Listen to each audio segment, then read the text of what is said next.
Each division has a divisional cavalry squadron, which is what we are. Our mission, primary mission, is reconnaissance. So we are the eyes and ears of the 1st Cavalry Division.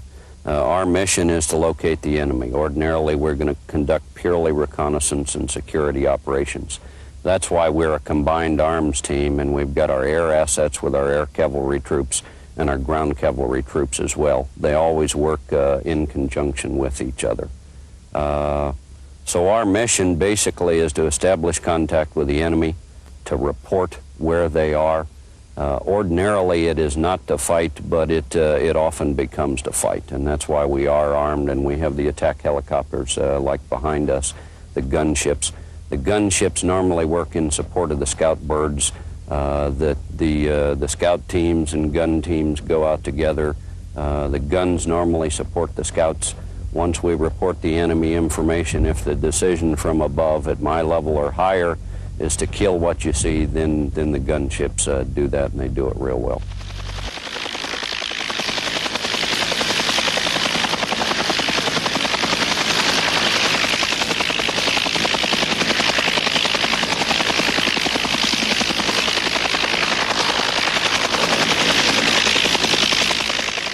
The aircraft give us a lot more flexibility and mobility on the battlefield. We can go back and forth from division boundaries or brigade boundaries a lot quicker than ground vehicles. We can also check areas a lot quicker than a ground person could do. They could give us 5 areas to check, and we could do that in an hour, while a ground unit may take a whole day to do.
In the back seat, you have the pilot, and his function is to fly the helicopter. He has the capabilities of firing the turret systems, which in this particular helicopter are the 40 millimeter and the 7.62, and he can do that with his helmet sight system. He also can fire the rocket systems, which is a 2.75-inch rocket, and he is then, in his role of flying the helicopter, he lines it up, make sure you're pointing at the target when the gunner is shooting the tow missiles. And the gunner, he normally is looking out for targets, navigating possibly, and when they do come upon a target situation where they have something to shoot at, he'll go ahead and either shoot with the HSS, the turret systems, or he'll shoot through the TSU, telescopic sight unit, using the turret systems. Or if they have the proper type target, the tank, a hardened target, they'll go ahead and use the tow system, and he'll be the one that'll shoot the tow system using the telescopic sight unit.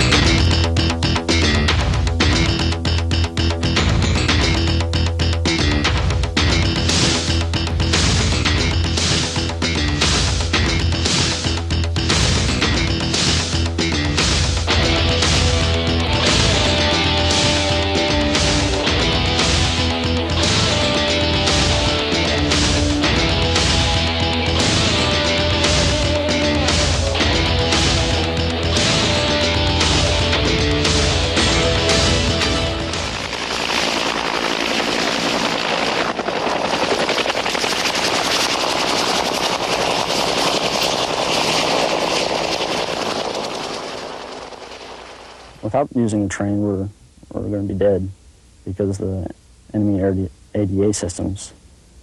And we go ahead and we'll stay low to the ground, 0 to 25 feet above the ground or trees or whatever's in the way. And we'll go ahead and use valleys to maneuver in and ridges to hide behind. And we can also use trees if the trees are large enough just to hide behind.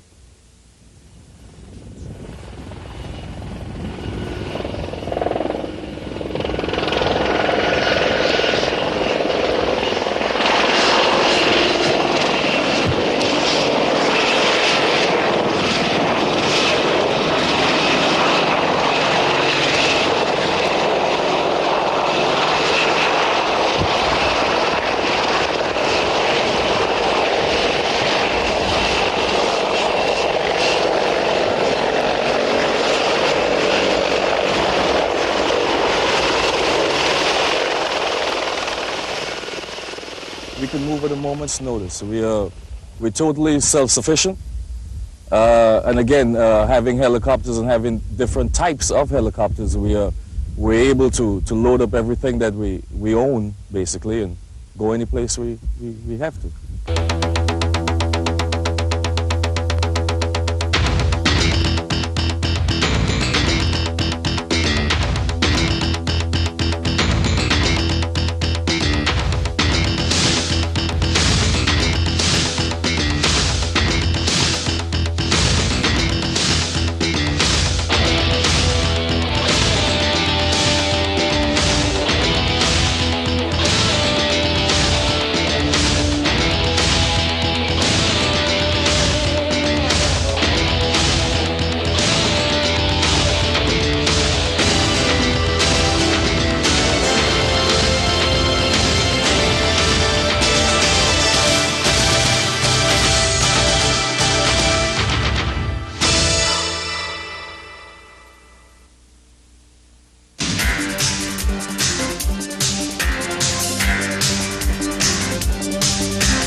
Some of the other aircraft are operating at higher speeds. It takes them maybe a little bit longer to acquire targets where we have the ability to hover and stay. We can sit down in an area that is undetectable by any enemy, and we're able to spot them.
Mainly, the Apache is a tank killer, and the Hellfire is its primary weapon. And therefore, everything's built around the Hellfire.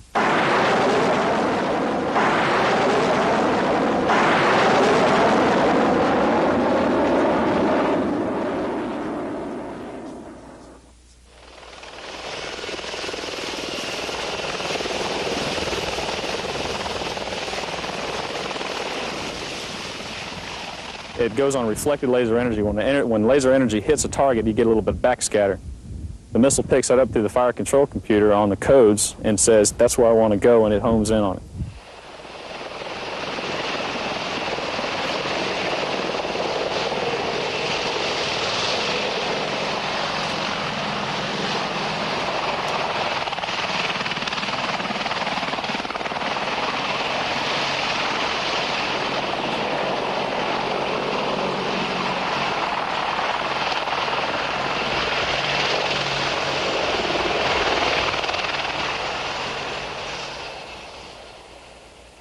What happened between the AH-1 and the Apache is that where we used to be mechanically linked to the turret through the helmet, we are now electronically linked in the Apache.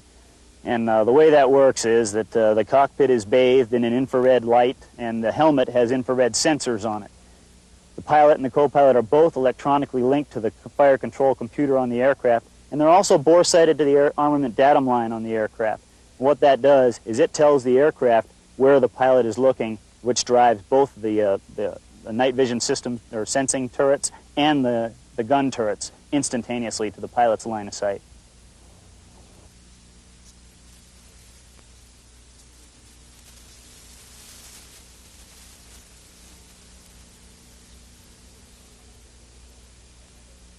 The entire system is really very easy, although it seems very complex. Basically what we have is the pilot wearing the helmet, either the front seater or the back seater. And on either side of his helmet, we have detectors that detect infrared radiation. Well, behind the pilot's seat and the co-pilot seat, we have two emitters that send out infrared radiation to the pilot's helmet. These detectors pick it up, and all that information is fed into a computer, and the computer just triangulates how long it took for the ray to get from the emitter to the detector, and then it says, okay, the guy must be looking in this direction, and then points the gun in that direction. And the gun is so accurate that if it's off more than 3 degrees from where the pilot's looking with his naked eye, then it'll shut the system down and you can't use it. And these are the infrared detectors I was telling you about. And there are two on each side of the helmet, and they both look like small light bulbs. But if you look closer, they're a small prism-looking device, and they pick up the infrared radiation coming from the emitters. And of course, the helmet has a clip on the right-hand side, and that's for our HD, or helmet display unit. What we do is we clip this display onto our helmet, and it rotates down in front of our right eye, and we have a monocle that we look through, and that gives us various FLIR imagery, TV imagery, and our different symbols and that sort of thing.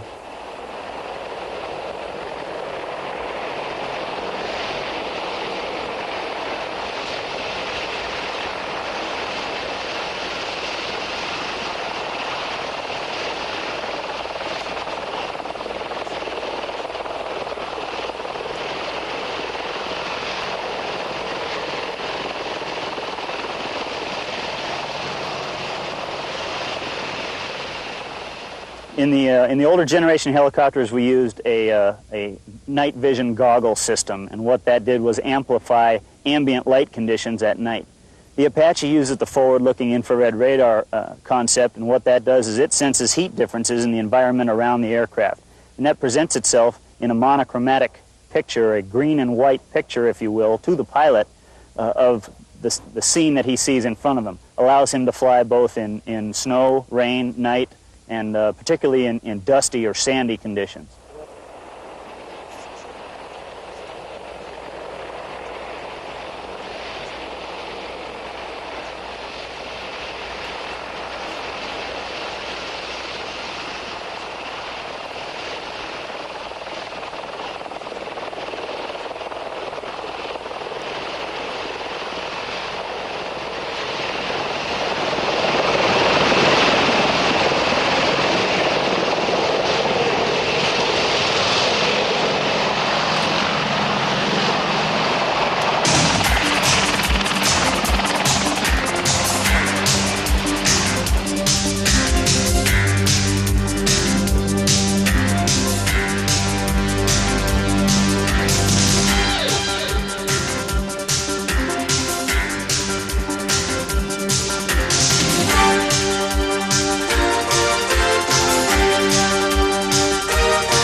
disadvantage of helicopters is their slow speed.